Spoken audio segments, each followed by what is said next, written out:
ये जो वीडियो आप देख रहे हैं इसे देखना आसान नहीं है। नदी के बीच एक मगरमच्छ नज़र आ रहा है और उसके जबड़ों में एक 12 साल के मासूम की ज़िंदगी फंसी हुई है। ध्यान से देखिए, मगरमच्छ बार बार पानी में डूबता है, फिर दोबारा सतह पे आ रहा है, बच्चे को पैर से पकड़ रखा है और उसे बेरहमी से पटक रहा है।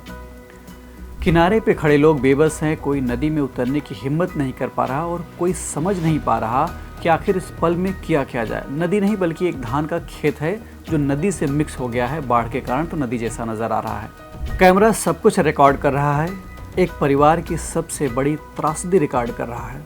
एक माँ बाप के जीवन का हंसता खेलता सितारा उनकी आंखों के सामने जा रहा था। घटना 16 जुलाई की है। बहराइच ज़िले के टिकुरी गांव का ये 12 साल का बच्चा सुनील अपने चाचा के साथ घर लौटने ही वाला था। खेत में काम करने के बाद उसने सोचा चलते चलते नदी किनारे हाथ पैर धो लिया जाए। नदी बिल्कुल शांत थी, बाढ़ का समय था। बच्चे और उसके चाचा को अंदाज़ा भी नहीं था कि पानी के नीचे मौत उनका इंतज़ार कर रही है। जैसे ही सुनील किनारे झुका, एक विशाल मगरमच्छ ने उसके पैर को अपने जबड़ों में जकड़ लिया। कुछ मिनटों तक इंसान और प्रकृति के सबसे खौफनाक संघर्ष का दृश्य अभी आपके आंखों के सामने वो वीडियो के रूप में हमने और आपने देखा। कुछ घंटों बाद उसका शव बरामद हुआ। इस घटना की पुष्टि पुलिस विभाग और वन विभाग ने भी कर दी। ये सिर्फ एक हादसे का वीडियो नहीं था, ये उस डर का वीडियो है जो आज उत्तर प्रदेश के पूरे तराई इलाके के कई गाँवों में लोगों के मन में घर कर चुका है।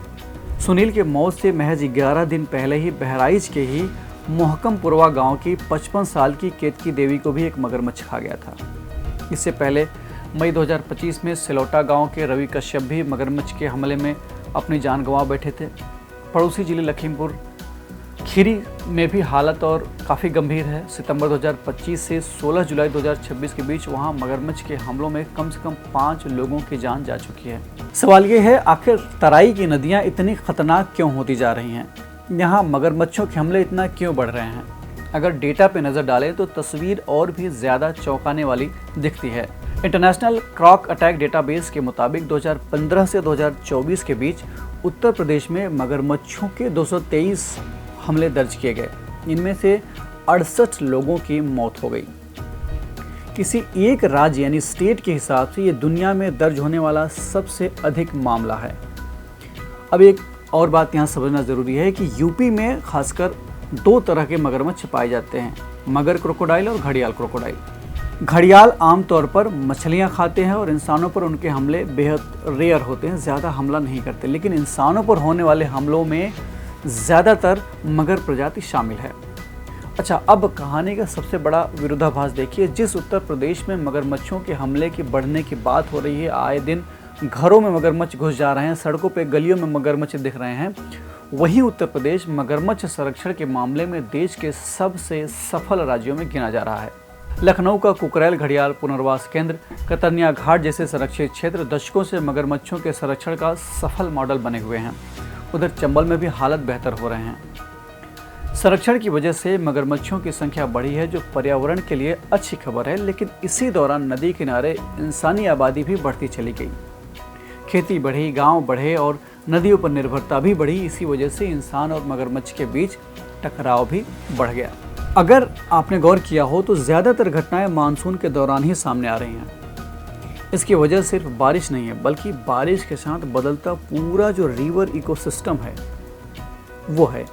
पहले माना जाता था कि मगरमच्छ केवल नदी में मिलेंगे, लेकिन अब तराई के कई गाँव में आप ऐसी तस्वीरें देख सकते हैं आए दिन, जहाँ मगरमच्छ खेतों में दिखाई दे रहे हैं, सड़कों पे दिखाई दे रहे हैं, यहाँ तक गांव के बेहद करीब पहुँच जा रहे हैं। कभी घरों में, थाने में, SHO के ऑफिस में मगरमच्छ घुस गया।